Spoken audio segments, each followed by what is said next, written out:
आपण सगळे साक्षीदार आहात. आज अर्थमंत्र्यांनी बजेटची जी काही घोषणा केली आणि जो अर्थसंकल्प सादर केला, त्यामध्ये प्रथमदर्शनी पाहिलं तर महाराष्ट्राच्या वाट्याला काहीही आलेलं नाही. ही अतिशय दुर्दैवाची गोष्ट आहे आणि केंद्र सरकारने आपली पुढची वाचवण्यासाठी 2 राज्यांना जी भरीव मदत केली, त्यामध्ये बिहारला 26,000 कोटी रुपयांचं मदत आणि आंध्र प्रदेशला जवळपास 15,000 कोटी रुपयांची मदत त्या ठिकाणी देण्यात आली आहे.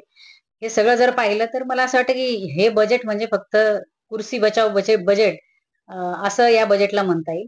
त्याचबरोबर अतिशय महत्त्वाची जी काही क्षेत्र आहेत, ज्यामध्ये कृषी क्षेत्र आहे, रक्षा क्षेत्र आहे, आरोग्य आहे, ट्रान्सपोर्ट आहे, फूड सबसिडी आहे. या अनेक महत्त्वाच्या क्षेत्रांच्या बजेटला कात्री लावण्याचं काम या अर्थसंकल्पामध्ये करण्यात आलंय.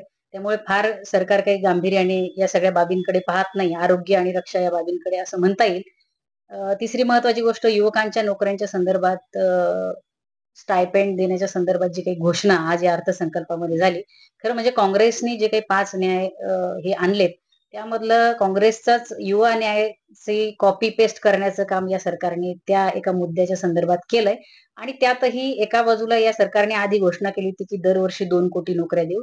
आज यू टर्न घेत हे सरकार म्हणतंय, की आम्ही अ, 5 वर्षामध्ये 4.1 कोटी नोकऱ्या देऊ. तर नोकऱ्याने तो केवळ स्टायपेंड दिला जाणार आहे. त्यामुळे एक प्रकारे जनतेची दिशाभूल करण्याचं काम या बजेटच्या माध्यमातून या सरकारने केलंय.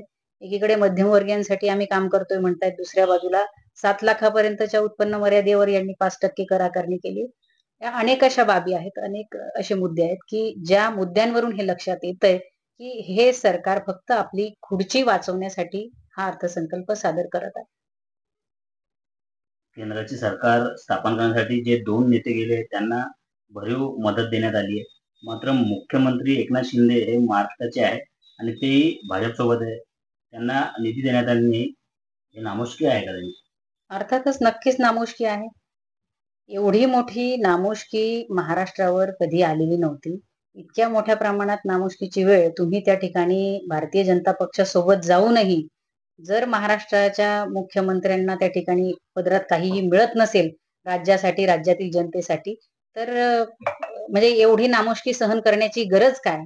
असा प्रश्न मला असं वाटतं, की या राज्यातल्या जनतेला पडत असेल. काय सल्ला द्याल तुम्ही मुख्यमंत्र्यांना?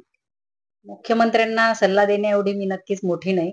परंतु मला असं वाटतं, की मुख्यमंत्र्यांना जागा दाखवण्याचं काम या महाराष्ट्रातली जनता येत्या 4 महिन्यात नक्की करेल.